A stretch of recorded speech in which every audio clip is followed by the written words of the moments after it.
유도선 목사입니다. 오늘도 여러분과 함께 은혜 받게 되었습니다. 오늘은 창세기의 마지막 시간입니다. 이스라엘을 온전케 하신 하나님, 그렇다면 이스라엘에 어떠한 결함이 있었나요?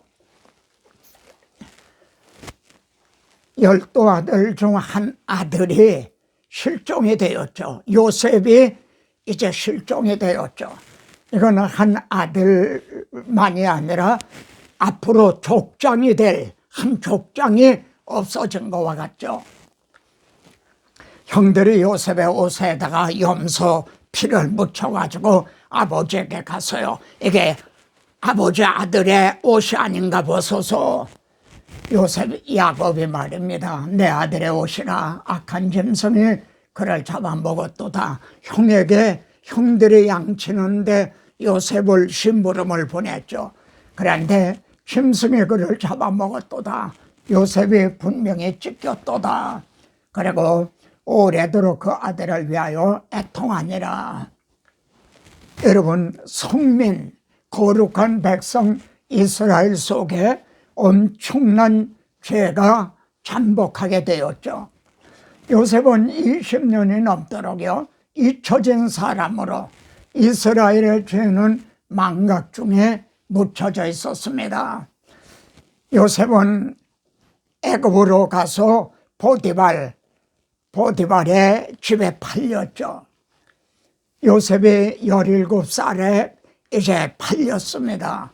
그런데 바로 앞에 설 때가 30세라 그러니까 13년이죠. 그 후에 7년에 흉년이 들었고 형들을 만난 게 흉년이 이제 된 지 2년이 된 후였습니다. 그러니까 약 22년 동안 요셉은 말이죠, 완전히 망각한 채, 그리고 이스라엘의 죄도 아무 일이 없었던 양 이렇게 묻혀 있었죠.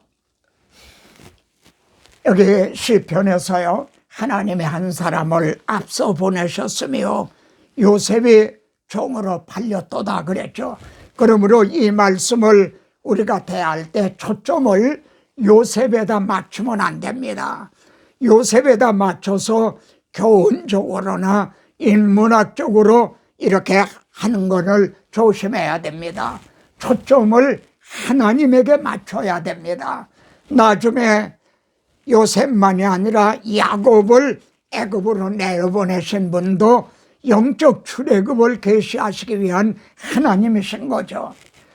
보디발의 집에서도요, 여호와께서 그와 함께 하심을 보며 여호와께서 그의 범사에 형통하게 하심을 보았더라. 또 보디발의 아내의 유혹을 했을 때도요, 하나님께 죄를 어찌 큰 악을 행하여 하나님께 죄를 지으리까 이렇게 말합니다. 그래 옥중에 갇히게 됐죠. 옥중에서도 여호와께서 요셉과 함께 하시고, 그런데 말입니다, 하나님께서 아브라함이나 이삭이나 야곱에게는 나타나시고 또 말씀을 하시고 그랬어요. 근데 요셉에게는 한 번도 나타내심이 없었다는 겁니다. 한 번도 말씀하심이 없었어요. 그러면 여기에서 우리는 찬송 425장을 생각하게 됩니다. 주님의 뜻을 이루소서, 온전히 나를 주장하사, 나의 생각과 나의 마음 이 모든 걸 주장하사 주님과 함께 동행함을 만민이 알게 하옵소서. 그래서 여호와께서 그와 함께 하심을 보며 보았더라. 이렇게 하나님의 요셉과 함께 하심을 이렇게 보게 된 거죠. 그러니까 하나님이 나타나실 이유도 없고 말씀하실 필요도 없었던 거죠. 우리 오늘 새 언약의 우리들의 바로 이러한 지경에 이르러야 되지 않을까요? 여호와께서 여호와의 말씀에 응할 때까지라 옥에 갇혀서 2년 동안을 옥살이를 합니다. 그때 이 바로가 이상한 꿈을 꾸죠. 그때 술 맡은 관원, 떡 맡은 관원의 그 옥중에서 꿈을 해석해 준 거, 그로 인해서 바로 앞에 서게 됩니다.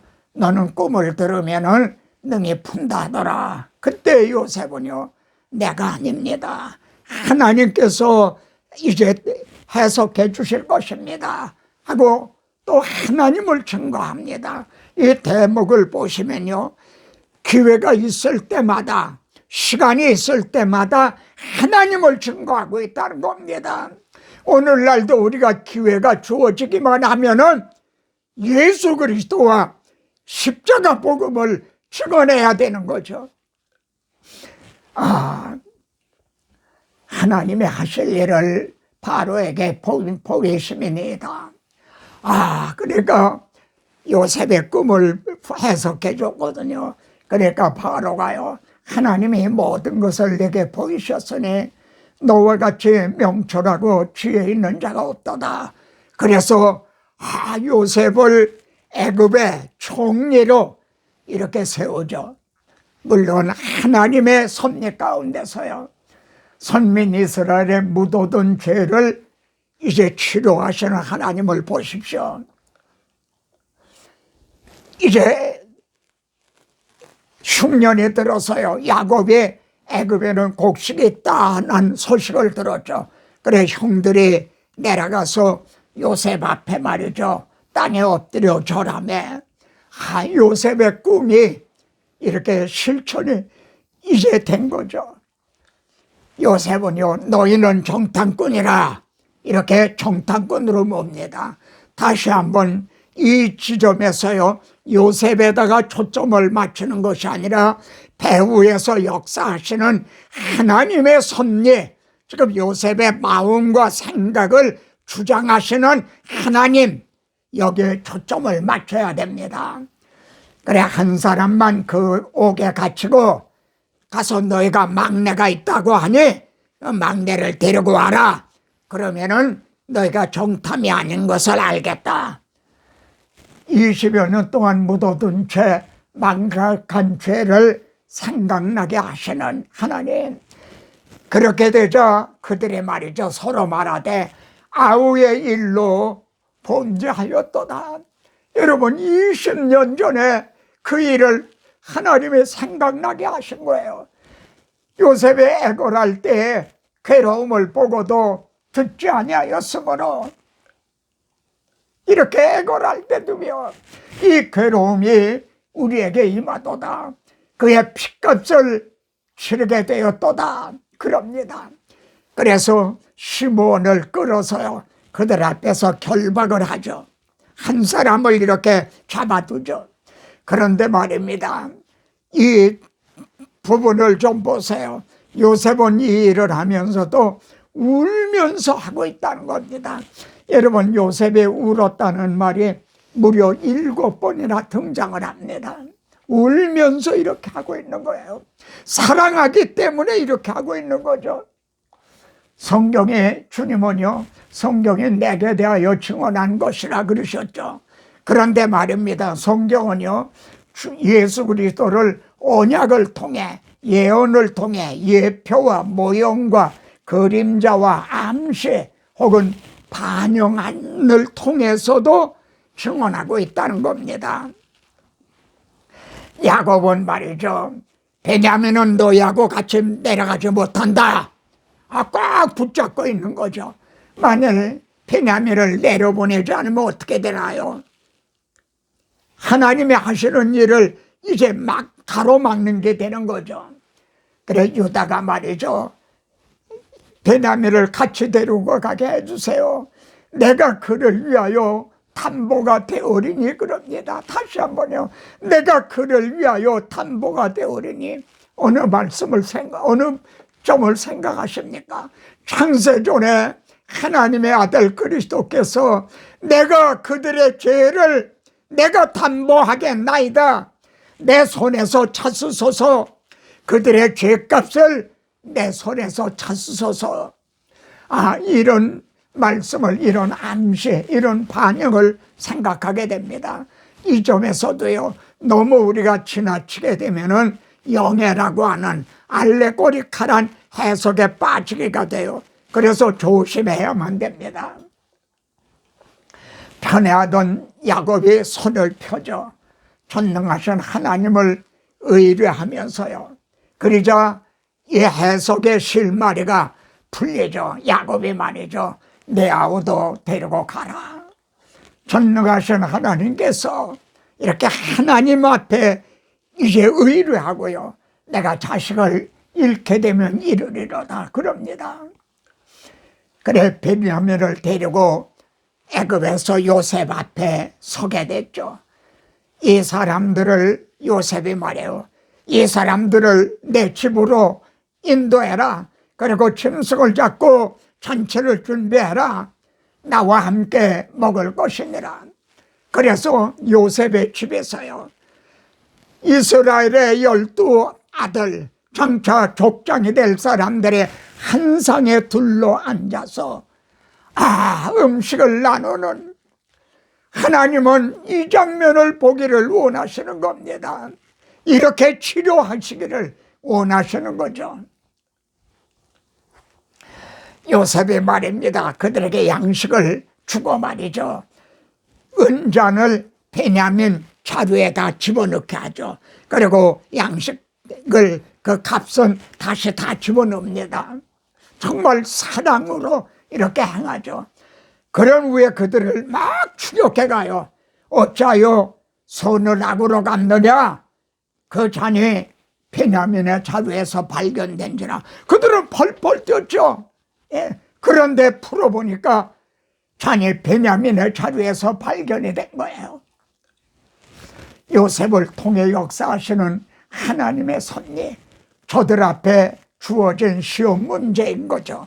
잔이 베냐민의 자루에서 발견되었을 때 저들은 어떻게 반응을 할 건가?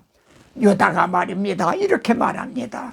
우리가 어떻게 우리의 정직함을 나타내니까 참 이상하다. 어떻게 은잔이 베냐민 속에, 그 자루 속에 있단 말인가? 그런데 이런 말을 합니다. 하나님이 종들의 죄악을 찾아내셨으니 얼마나 말씀이 또 깊고 깊고 그럽니까? 정말 양파 껍질 벗기듯 뜻이 겹쳐져 있죠. 하나님의 종들의 죄악을 찾아내셨으니, 은잔을 찾아내신 것이 아니라 20년 동안 묻어두었던 죄악을 찾아내셨다. 우리가 다 노예가 되겠나이다. 그렇게 말합니다. 그냥 펄펄 뛰며 변명하고 그러는 게 아니라 순복을 하는 거죠. 요셉은 결코 그렇게 안 하겠다. 잔이 발견된 자만 내 종이 되고 너희는 편안히 올라가라. 편안히 올라가라. 이럴 경우 말해요. 20몇 년에 베냐민의 형 요셉을 팔았던 저들이 아닌가요? 이럴 경우 저들이 어떻게 반응할 건가? 잘됐다. 이러고 이렇게 할 건가? 이걸 보는 거죠. 그때 유다가 말입니다. 자신이 아버지에게 담보했다는 것, 아버지에게 돌아갈 때 아이가 함께 하지 아니하면, 아버지께 돌아갈 때 아이가 함께 하지 아니하면, 저는 이 말씀을 대하면서도요, 우리 주님이 왜 이 땅에 오셨죠? 잃어버린 자를 찾기 위해서 오셨다고 그랬죠. 그런데 우리 주님이 하나님 아버지 앞에 돌아갈 때 만일 그냥 빈손으로 가시게 되면 어떻게 되나요? 만일 베냐민을 함께 데리고 가지 않으면, 주님은 죄값으로 우리들의 대속제물이 되주심으로 우리들을 데리고 가신 셈이죠. 그래서 함께 하늘에 앉히시니 좀 어렵습니까? 자신을, 아이를 대신하여 주의 종이 되게 하시고, 아이는 그의 형제들과 함께 올려보내소서. 자신이 아이를 대신하여 주의 종이 되게 하시고, 우리 주님이 우리들을 대신해서 대속죄물이 되어 주신 거죠. 이 신금을 울리는 유다의 그 탄원을 통해서요, 유다 지파로 오실 우리가 그리스도를 바라보게 됩니다. 이처럼 묻어도 어떤 죄가 치유가 되고 저들의 진실성이 이제 확증이 되자 요셉은 말입니다, 더 이상 정을 억제하지 못하여 막 큰 소리로 옵니다. 이 울음 속에는 어떤 의미들이 담겨 있을까요? 나는 요셉이라, 내 아버지께서 아직 살아계시니까 형들이 그 앞에서 놀라서 대답하지 못하더라. 이때 형들이 그 놀라움이 어땠을까요? 그런데 말입니다, 주님이 저들에게 나타나셔서 나다, 손을 내어못 만져봐라. 그때 제자들의 놀라움, 주님의 부활을 목격한 제자들의 놀라움이 어땠습니까?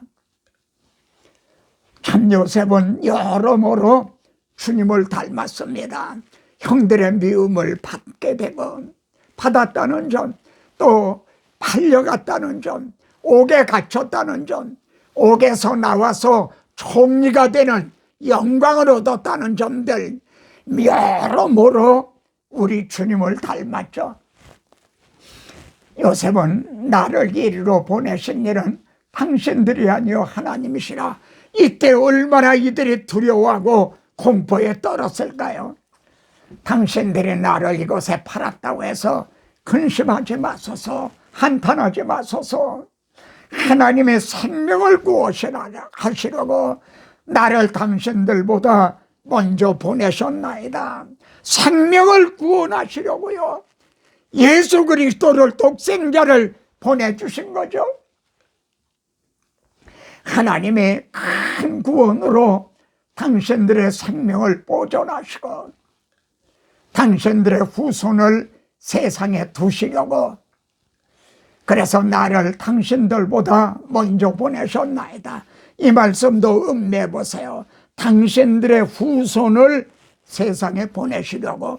지금 하나님은 무엇을 이루어 나가고 계시는 거죠? 여자의 후손을 아브라함의 자손으로 보내셔서 이제 큰 구원을 이루시려고 하는 거죠. 이런 뜻이 여기에는 또 암시가 되어 있는 거죠. 당신들은 길에서 다투지 말라 하였더라. 그들을 아버지를 모셔올 수레를 보내면서요, 그때 길에서 말이야, 네 탓이야 서로 이렇게 다투지 말라 하였도다. 내가 그때 요셉을 팔지 말자 그러지 않았느냐? 이렇게 하기 쉽죠. 오늘날 우리들이 이렇게 하고 있는 건 아닌가요? 야곱이 말입니다, 요셉이 자기를 태우려고 보낸 수레를 보고서야 기운이 소생한지라. 요셉이 살아있고 애굽의 총리가 됐다 하니까 이놈들이 또 무슨 음모를 꾸미고 있나? 전혀 믿지 않죠. 그러다 이렇게 보니까 문 밖에 자기를 태우려고 보낸 수레가 있는 거예요. 이게 꿈인가 생신가? 그때야 수레를 보고서야 기운이 소생했다. 이 장면을 말입니다, 우리 한글에서는 족하도다, 영문에서도요 I am convinced, 만족하다 이렇게 돼 있죠. 그런데 웬일인가? 중문에선 말이죠, 우리가 하나님의 자녀, 왕 같은 제사장이라는 점을 언제 실감하고, 중문에서는요 바로 이렇게 돼 있어요. 여기에 중문에서는 말입니다, 한글은 족하도다 그랬는데 중문은 바로. 저는 이 말씀을 대할 때요, 정말 우리가 하나님의 자녀요, 왕 같은 제사장이라는 점을 언제 가서야 실감을 하고요, 감동적인 그 바로 할 수가 있을 건가? 언제 그럴까요? 야곱은 애굽에서 17년 동안 살았습니다. 그러다 죽게 되는데 나를 조상의 묘지에 장사하라 그러죠. 하나님이 너희와 함께 계셔서 조상의 땅으로 돌아가게 하시리라 야곱에게 그러셨죠. 애굽으로 내려가기를 두려워하지 말라. 나도 함께 내려가겠다. 그리고 너를 다시 올라오게 하겠다. 야곱은 애굽에서 죽지만 이 하나님의 약속을 믿고, 그리고 요셉도요, 하나님의 당신들을 출애굽시킬 거다. 그때 내 해골을 메고 올라가겠다 하라 그러죠. 여기가 아브라함, 이삭, 야곱들이 잠들어 있는 이 사람들은 다 믿음을 따라 죽었으며 약속을 받지 못하였으되 그리스도가 오시는 걸 보지 못했죠. 그러나 하나님은 아브라함에게 약속하신 대로 그 자손으로 그리스도를 보내셔서 만민의 생명을 구원하시게 하셨죠. 멀리서 보고 환영하며 야곱은 이렇게 고백합니다. 나의 출생으로부터 지금까지 나를 기르신 하나님, 다시 한번요, 나를 기르신 하나님, 여러분을 이제 태어나게 하시고 길러주신 분이 누굽니까? 육적으로는 부모님이죠. 그러나 영적으로는 여러분을 말입니다. 창세전에 택하셔서 나를 기르신 하나님, 이만큼 거듭나게 하시고 이만큼 장성하도록 이만큼 훈련시키시고 무장을 시켜주신 야곱을 기르신 하나님, 우리들을 길러주신 하나님이시죠. 그리고 야곱은 여호와여 나는 주의 구원을 기다리나이다. 우리도 주님의 다시 오실 주님을 기다리는 거죠. 창세기의 결론, 구원 계획의 요약이 무엇이라고 할까요? 야곱이 죽자 형들은요, 전 이 요셉이 지금은 이제 복수할 거 아닌가. 그때 요셉이 울었더라. 자신의 진심을 몰라주기 때문에 울었더라. 두려워하지 마소서. 내가 하나님을 대신하니까. 선악간에 심판하시는 것은 하나님에게 있다는 거죠. 당신들은 나를 헤아려 하였으나 하나님은 악을 손으로 바꾸사 많은 백성의 생명을 구원하게 하시려 하셨나니 이것이 창세기의 결론이고 구원 계획의 요약입니다. 하나님은 악을 손으로 바꾸사 많은 백성의 생명을 구원하게 하셨죠. 악을 손으로 바꾸시는 하나님. 그러면은 하나님의 악을 손으로 어떻게 바꾸셨나요? 아담하와가 범죄했을 때 원복음을 주심으로요. 그리고 가인이 아벨을 쳐 죽였을 때 또 다른 씨를 주심으로요. 죄악이 가득하고 그래 홍수 심판을 내리실 때도 의의 후사를 남겨주심으로 악을 손으로 바꾸셨죠. 아브라함을 그 방주에서 나온 그들이 바벨탑을 쌓았을 때도요, 아브라함을 택하셔서 메시아 언약을 세워주셨죠. 솔로몬이 타락을 했을 때도요, 11지파 그리스도가 오실 유다 지파를 남겨주심으로 악을 손으로 바꿔주셨죠. 그리고 생명의 주를 죽였도다. 하나님의 아들 그리스도를 죽였다는 것, 이건 최악이었습니다. 그런데 하나님은 죽은 자 가운데서 그를 살리심으로 복음을 이루어 주셨죠.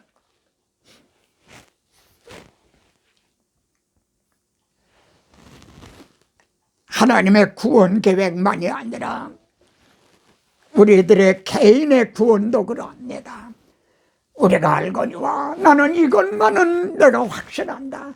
하나님의 뜻대로 부르심을 입은 자들에게는 모든 것이 합력하여 선을 이루나니라. 사도 바울은요, 우리가 알거니와 성경 어느 말씀을 통해서 내가 알거니와 이렇게 말했을까요? 바로 이 창세기 이 장면을 통해서가 아니겠습니까? 주가 크신 은혜 내려 나를 항상 돌아보고 많은 영광 보여주며 나와 함께 가시네. 예수링어 비긴시 인내하와 오래겐시 후에 고에 종비겐시 영예시주 싱애로 나와 함께 하시네. 아멘.